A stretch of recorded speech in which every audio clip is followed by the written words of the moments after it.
Hello everyone, this is Jake from Jake's Scary Unusual. Welcome back, and in today's story, we're going to be going over a fishing ship story that goes horribly wrong.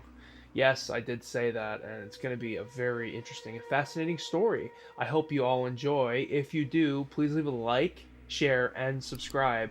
I appreciate all your support, and please share with your friends. It is a great help to the channel, and it's been growing greatly. And again, I appreciate everything you have all done.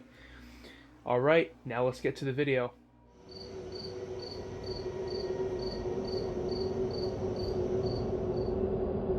Joseph, Kyle, and James are all fishermen in Maine, and they also really have a passion for it. They didn't get into this business just to fish, they loved it because they love fishing. They have such a fascination with the whole thing, and they decided to make it a career for themselves.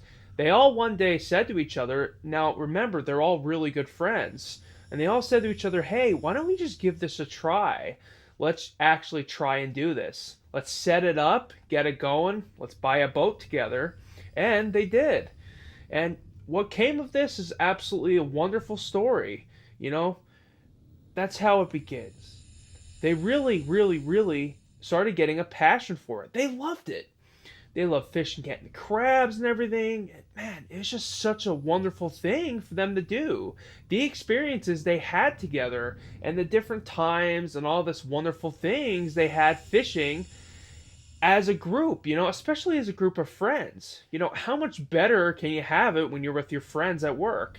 And especially since you're the only crew. It's like when you go to the workplace and you have all these different people you don't know, then you have to learn all their names, becomes friends with them, or just kind of be acquaintances with. But in this situation, Marvin and his friends, they all had a group of friends together, so they all were able to mingle no problem. This one day, this is about 10 years after they actually got their boat, you know, they all were setting out going, and they realized there's a storm coming in, and you don't really want to go out when there's a storm. It was called in over the NOAA system, weather system they have, and they were like, I feel something strange about this. Joseph was calling out to Marvin, like, hey, are you sure we should do this? And he's like, yeah, absolutely. I'm feeling good about today's catch. I'm feeling like we're going to get a lot. I just have a good feeling. And Joseph's like, oh, I've been your friend for a long time. We've been doing this for a while now, over 10 years. They're all in their 30s now. He's just like, you know what? I'm going to trust you only because I've known you so long. I'm going against my own gut instinct. And Joseph just was sighing. And, Marvin was like, yeah, it'll be fine. It's going to work out. You have nothing to worry about. This is going to be a great trip. We're going to haul good. We're not going to have to work for months after this. We're going to make so much money off this. This is going to be a great crab haul. So they go on their trip. They get everything ready. They got all their stuff from their cars. They're ready to go. They live in this boat for weeks at a time. And some even live on months, but they're going out for a couple weeks. They're getting out there. And it's horribly windy and the seas are really roaring. They're, a couple like 50 to 100 miles now at the point off the coast. Hey, I don't know if we should continue this, Joseph said to Marvin, and Marvin replied and said, hey, I still feel pretty good. We've been out in storms before. I think we'll be fine. No issues here. Let's just keep going and push through it. We have nothing to lose. And Joseph's like, what's going on with him? He's thinking to himself, I gotta talk to the other crew about this. He just seems really off, not seeing that there's this huge storm approaching us, and considering we're going into it more. He talks to the other crew members like, hey, what's going on with Marvin? And they're all like, I don't know, we're feeling the same way. Something seems really weird. Our captain's being really strange, and they're all friends.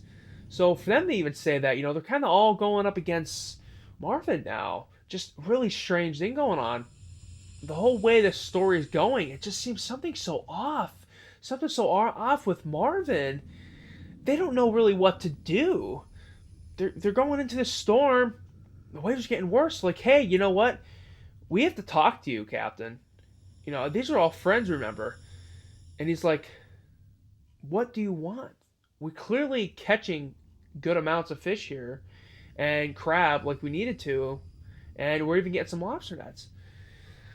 And the crew's like, hey, we need to turn around. Enough about the money. Our lives can be at risk here. We really need to start taking this more serious. This isn't going like it should be for us. We should be seeing less of the storm and more of the coastline. We need to get out of here. And Marlin's like, nah, we'll be fine. We'll be fine. And they're like, okay, whatever.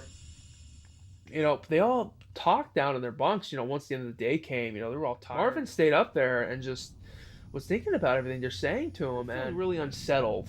Something was really bothering him at this point. He was like, you know what? I think the crew's right. We're going to turn around now. So he goes and talks to the crew. And he's like, hey, guys, we're going to turn around. You made a good point. It's not always about the money. It's about our lives. We should just leave another couple days later. We'll go back to the coastline and we'll come back out once the storm passes. So that's what they end up doing. He's going up. And as he's going up, there's a leak he could see in the side, or the stairs go up. And water's rushing in. And he's like, hold on, what's going on here? We checked the ship multiple times before we left. He's telling the crew, hey, we have water coming in.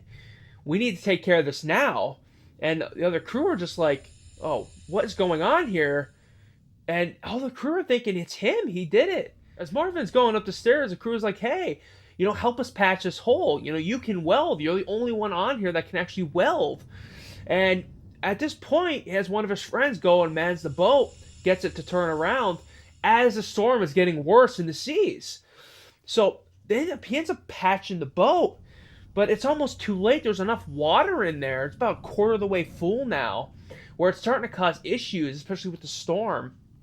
So they get the boat turned around, but just as they do, this huge wave comes in and actually, I want to say capsizes the boat, but it gets on side enough where it's taking water into where it gets into the lower balconies and the lower areas of the ship, and it starts flooding it even more.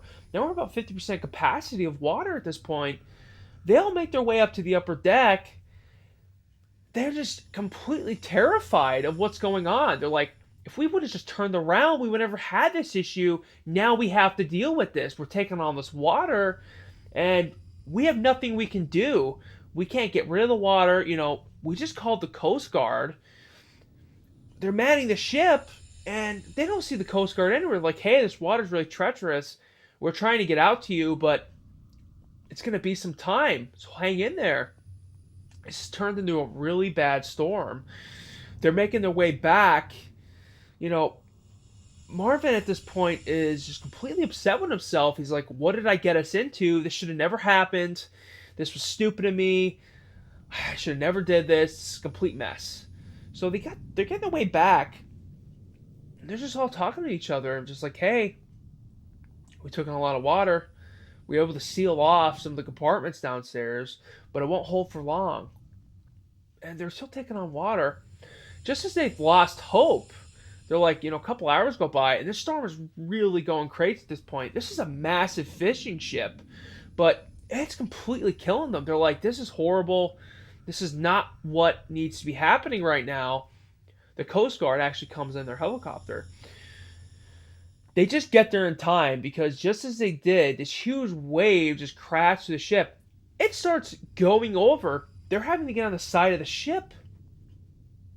Thankfully, they all did. But the amount of energy and just the restraint the crew had to have against Marvin was intense. It was immense. I'm so mad at him for what he did, for not turning around and dealing with this whole situation. That should have never happened in the first place. They get on the side of the ship. The Coast Guard lowers that little thing down, that stretcher thing. They all get inside of it and hey, we're lucky we made it out of here. The Coast Guard are saying, what on earth were you guys doing out here? This is one of the worst storms of the season. And the whole crew is just looking at Marvin. And they're like, we know. And he's just like, I'm sorry, guys. Greed just got the best of me in this situation. I should have never had this happen. I'm going to be stepping down. One of you guys need to take up the reins of being the captain because I clearly lost my head there. I made some really poor decisions and we lost our boat because of it. Luckily, they have insurance, but the moral of the story is don't get too greedy with things. Stay on guard at all times, no matter what the risk might be. You sometimes have to take some losses.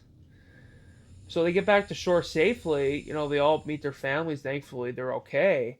But it was an absolute nightmare for this crew that they had to go through this. And Marvin put them through this. They put them through their paces, and they should have never had to. So I hope all of you enjoyed this one. Please leave a like, share, and subscribe if you enjoyed it. And I'll see you guys next time. Bye for now.